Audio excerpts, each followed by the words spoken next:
when this happened to me 6 years ago, no one knew that the fraudster will go to those lengths. Even to this day, I get comments from people saying, well, it's not a crime what happened. You were just naive and you gave away your money. I was in love, and he was the most extraordinary human being you could be around. Imagine like the person you're laying in the arms to, watching documentaries, having dinners with. Everything's fake. Everything's set up to fool you. Every time I talk about that relationship that's lost, it's really sad.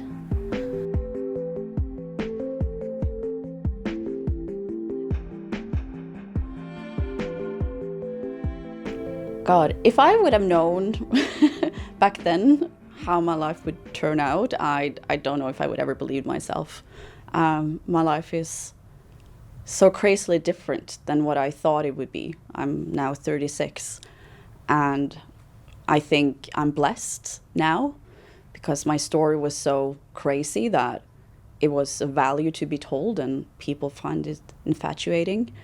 But I have to say it's been a journey, it's been a battle to come where I am now, where you are strong enough to talk about it without falling apart each and every single time. I had just moved to London from Norway. I was finishing up my master thesis. And for me, I never had any bad past relationships. I just had good ones, even online ones when everyone is saying, okay, just giving up online dating. But 2 of my previous relationships were from Tinder, and I just had such great relationships. All my exes were so kind. So I was actually pretty good at picking the men. I was at home and I was on Tinder, and I just moved to this amazing city. So I was like, what's out here? And I came over this profile of this handsome guy, was like my type. And we matched up, and I sent him a message first, actually saying, it looks like you're not often here, because you could see, private jets and the cars and looked like a globetrotter. And he said, no, but do you want to have a coffee tomorrow before I go? And I was like, oh, yeah, an early coffee, I could do that. Met up with him here, or in London, and everything just went so smoothly, He was a proper gentleman, opened up early about, his job. He said he was the CEO of a big diamond company. He was trying to make his dad proud. And we had very little time together, actually, for that coffee. And then he said, well, I'm going to Sofia in Bulgaria. Do you want to join me? And I was like, wow, when do you have kind of that opportunity? And he said, I really want to spend more time with you. So I said, yes, so that's when you entered his world. I call it immersive theater, He took me then out to see the rest of his team that was kind of waiting for him. So already the scene was set that he was the boss and they were following his lead. So I met his daughter, the baby's mother, met his personal assistant, business partner, the drivers. Everyone's there waiting for him to call the shots. So we traveled, and everything was he took care of me. You can just sense that he had a real sense of, caring. Kind of that kind of person you want in your life, he was.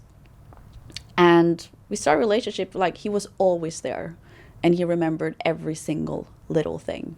We talk about love bombing, the sense of, oh, this is my soulmate, everything is just perfect. Every time I say something, you're in agreement, or you say something and you are it. That's what you feel. I'm never going to find this feeling again in my life. But he had the bodyguard, and at the time, he was getting some threats, he was saying. But he was like, but that is not your issue. Everything's going to be fine. But he was giving me small drips about stuff happening when they were staying at hotels, saying that he got bullets in the mail. His apartment had been broken into. He was showing me CCTV. But of course, when in the end, I got the question of a favor. And that was if he could borrow my credit card. But the credit card was not for the money, because this guy, he had tons of cash and money, and he rode private jets and 5-star hotels. But he said that the security team had seen that his competitors who were making these threats saw where he was by the spend on his card. So can I go undercover and be Cecilie Fjellhøy and travel under your name, kind of with using your card? So I think that has always been annoying for me, is the feeling of people asking, why did he ask for money? He never asked for money from me. The money is not the issue. He wasn't poor. And at that point in time, it seemed so small. I visited him several times, and in one of the evenings I visited him was Easter. But when I'm with him, Peter is calling and saying that, Simon, they found you, you have to leave now. And he's like, well, Cecilie's just arrived and I'm going to spend time with her, but they found you. I have a plane ready for you. You have to go. Turn off the lights in the apartments. I was with him in the apartment when he was turning off the lights. We were like looking through the blinds. I was just so fearful. Because I was like, oh my God, they're getting to you. And he left me there to then go and travel to a safe space where he didn't know. So I was left by myself in Amsterdam at the time. He made me fearful for my own life. He said suddenly that I had to remove my last name on Instagram. I had to remove the picture, had to make it private, had to remove, where I was, because I had London there, so I had to remove that. Oh, just for security measures. And I was like, are you sure? Are you sure everything's fine?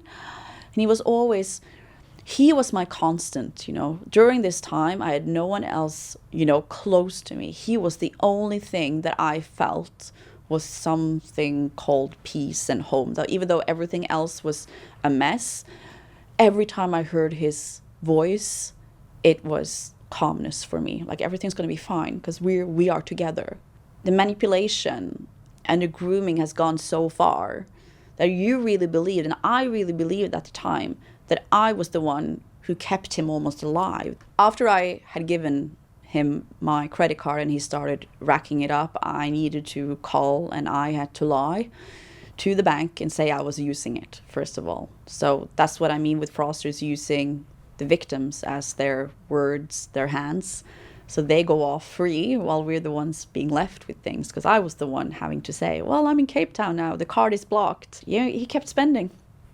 The money in Simon Leviev's world is very different than in our world, and he was using business class tickets and 5-star hotels for an entire team of people. So I think in 3 weeks' time, I had racked up £68,000. 3 weeks. And then I started taking up loans, high consumer debt loans, to fill them up. And those were like 40, 50K per, with very high interest. I call it, it's almost like a spinning wheel, like a amusement park wheel that goes faster and faster and faster. And you can't seem to jump out. So I was working 100%. So I had meetings, I had workshops, I had my work while he was calling me constantly or sending messages. So I was sitting in the meeting just like having this in the back of my mind that he's dependent on me. And those questions that you should be asking yourself, but if he's the CEO of a big company, wouldn't he have other people to lean on? Why didn't I think that? But now I see when you're under pressure, when you're under those type of, you can't think straight. So he tried to do some transfers, different, why that didn't go through, which everything had a reason. He then gave me a check. But when I got the check, I had lost all energy in me because this was at the end of the end. I call it almost like the waiting room for a lot of us fraud victims that we're sitting in, or I think victims of a lot of type of abuse. It's almost safer being in that little where you are with the fraudsters or because that at least you know of.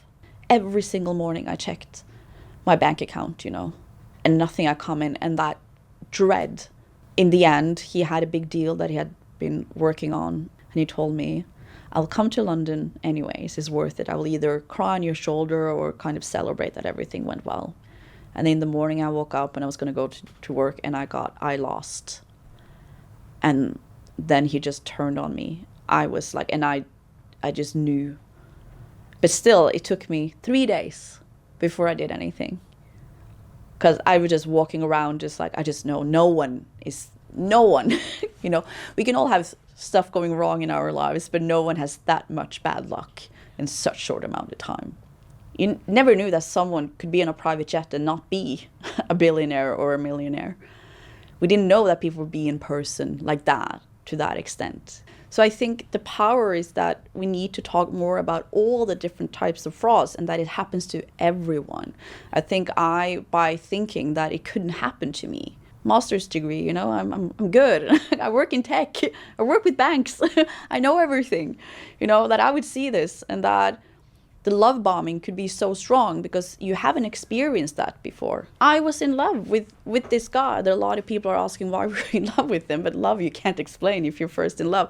And he was the most extraordinary human being you could be around. He was funny, he was caring, he was kind to his friends, and his friends were there. I met them, you know. You just feel lucky. I felt incredibly lucky with him. Every time I talk about that relationship that's lost, it's really sad. I gave my life for him, you know. Not that I'm dead, but it felt like that afterwards, you know, because I loved him so much and I cared so much, and that wasn't even real. And I want people to understand what this is. It's a fake. Think about it, how fucked up that is. I want people to realize that this is what is the worst part of this crime, you know? But you have to deal with it afterwards, and it's fine. Like, I made a mistake, but I feel like we all make mistakes throughout life. You just trusted the wrong person.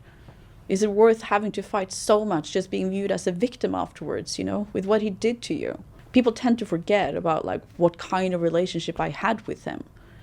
And it was like, imagine, like, the person you're laying in the arms to, watching documentaries, you know, having dinners with. Everything's fake. Everything's set up to fool you.